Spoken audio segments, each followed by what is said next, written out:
So kind of culminating in what I think is, again, a pretty remarkable story that came out yesterday from the McClatchy News Service. And you see here, this story says, if you haven't seen it already, the FBI and 5 other agencies, U.S. federal agencies, are probing possible covert Kremlin aid to Trump. So now these agencies are the FBI, CIA, NSA, Justice Department, Treasury Department, and they're following kind of what's the old adage in journalism, which is follow the money. And there are several really noteworthy things about this investigation. Most importantly, this investigation, this federal investigation into whether the Kremlin secretly funneled money into the Donald Trump campaign or surrogates and supporters of his campaign, is the timing. I can't stress this enough.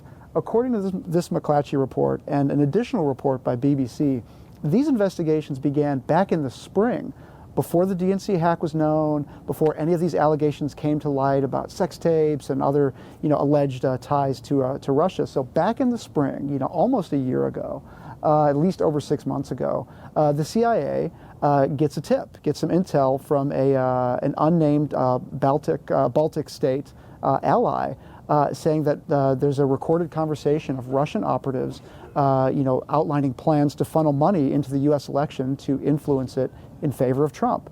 It's kind of a bombshell revelation that came again well before any of this hacking or other mischief came to light.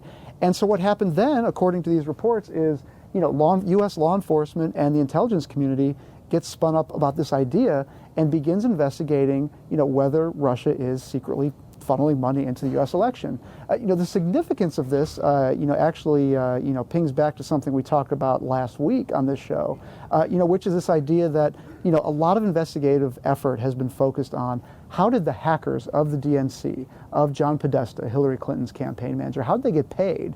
And as we talked about last week, that always has to happen in cash.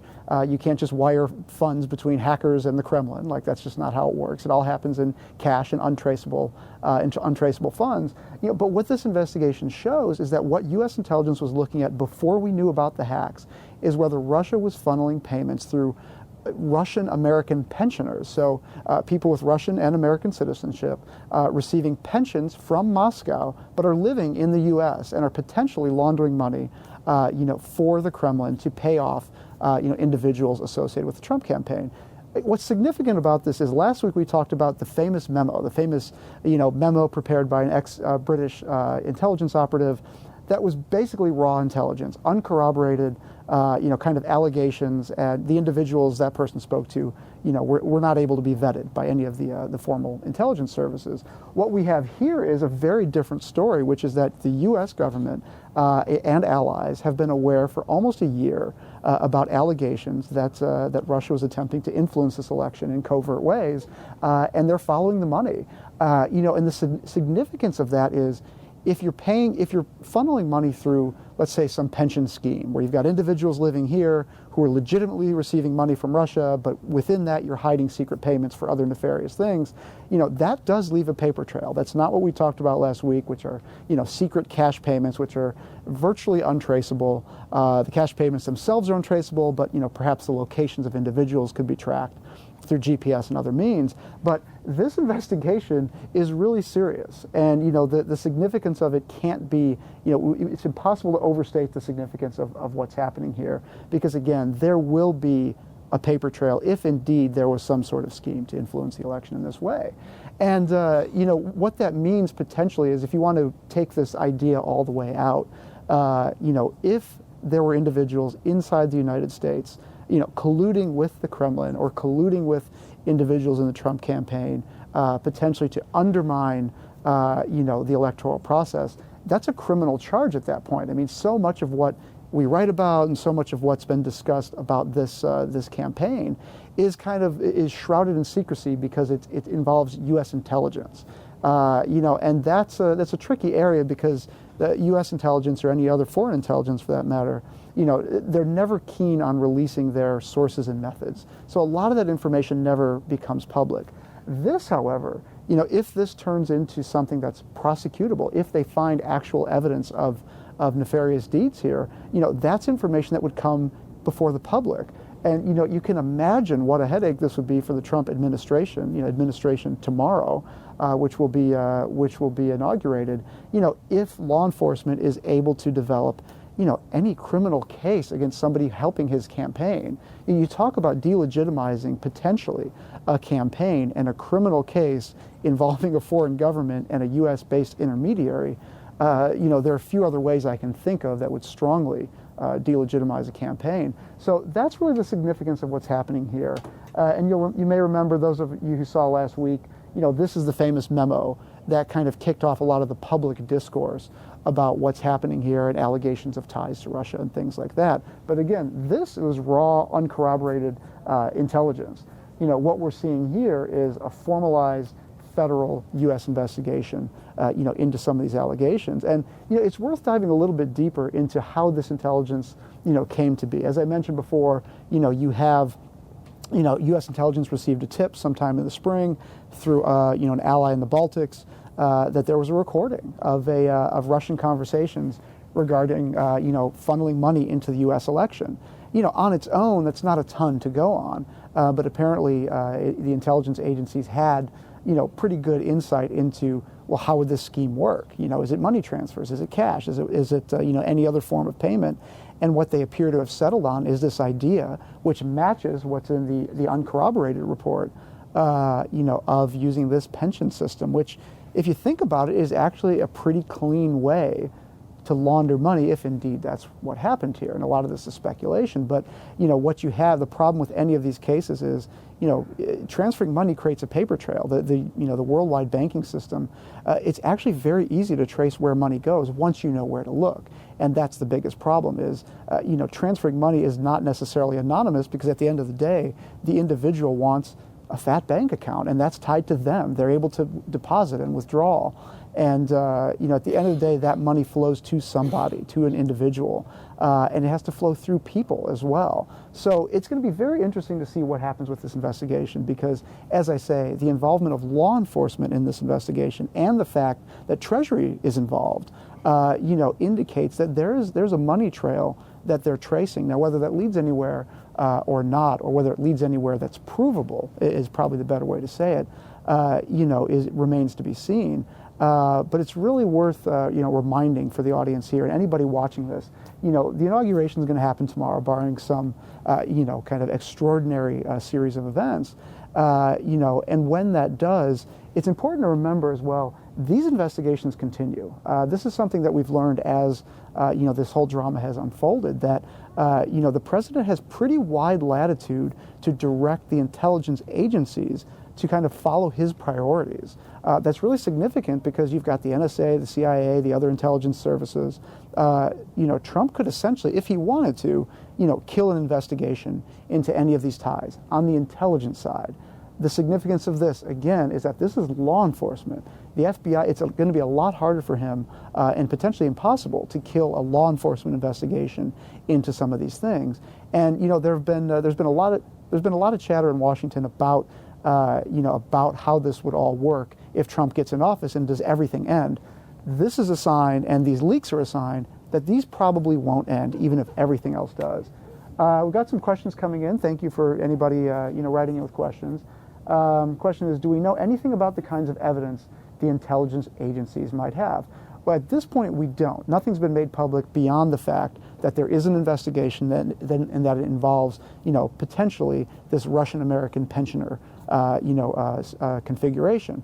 Now, within that, though, if you dive a level deeper, what you could imagine the types of evidence being, of course, the intelligence services, their main thing, tapping phone lines, tapping cellular conversations, reading emails, things like that. So if there are communications about how this system is going to work, that would be the purview of the intelligence agencies. But again, once you get into the realm of financial transfers, the potential body of evidence opens wide up. I mean, at that point you have, let's say you've got a Russian-American pensioner receiving money, from the Russian government, but that person is in the U.S.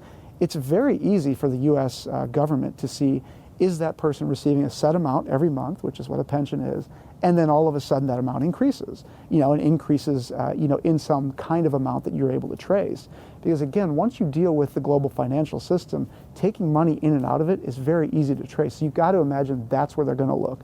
They would probably start with, just based on the story, who are Russian-American pensioners in the U.S. receiving money from Moscow. Again, fully legitimate, but who are those individuals, and are we seeing, material variations in the amount that they've either received or withdrawn?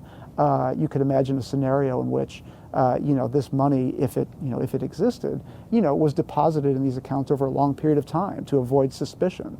What you don't want is somebody who's receiving $500 a month from Moscow to all of a sudden, get $10,000 or whatever. Like that would set off a lot of alarms, automated alarms in the financial system. So you could imagine a scenario where individuals are receiving money over a period of time, and their job could be to launder that and to pass it off to somebody else here in the U.S. Again, I have to state, that this is purely speculative. But again, the presence and the existence of this investigation indicates that if there's something here, there's a pretty strong chance that it'll come out, and that's a good thing. You want independent law enforcement bodies within government, and you want the FBI, regardless of who's in charge of it, to have that insulation and report to Congress, and not necessarily the president about some of these issues. Next question is, why is this becoming public now? It's a very good question, and the timing is not an accident. Things like this don't leak on accident generally, in Washington. And the existence of the theory that we've heard that sounds most plausible about why that famous memo came out, a couple weeks ago, and why this information is coming out now, is that, individuals within the government want to plant a flag and say, this is information that can't be covered up, in the incoming administration. This is information that's out there. These are law enforcement investigations that are active and ongoing.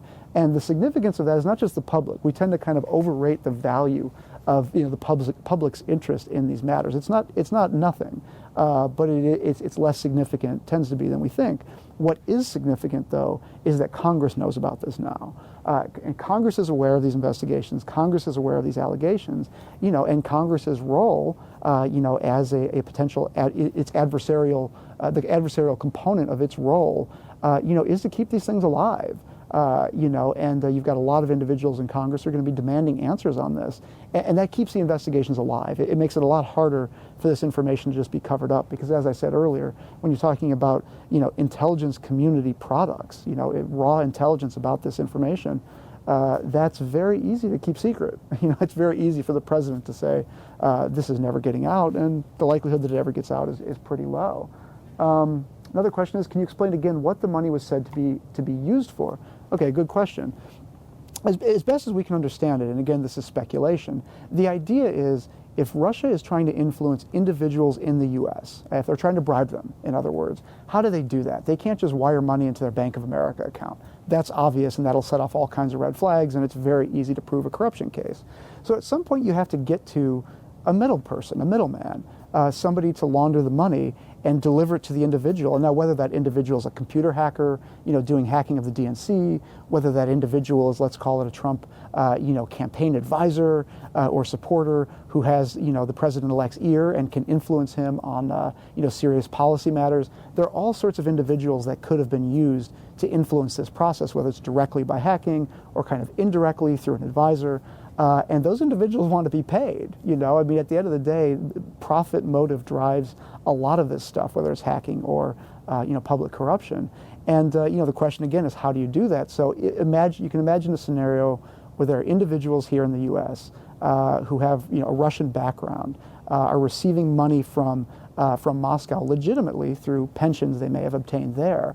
If you pay that person more, or ask that person to pay someone else. This is a layman's understanding of how this could work, but that's the general idea, is that you've got a middleman, you've got kind of a front, for laundering these proceeds, these funds, and then that middleman would pay the individual on this side, whether it's a hacker or somebody else. So, what you have is plausible deniability. You don't have direct payment from a foreign government to a U.S.-based individual, for activities that would clearly draw the suspicion of law enforcement and the intelligence community. So kind of a convoluted path, but once you get out of the realm of, again, cash payments, that's the easiest, but short of flying a duffel bag full of cash, over from Moscow, you have to find another way.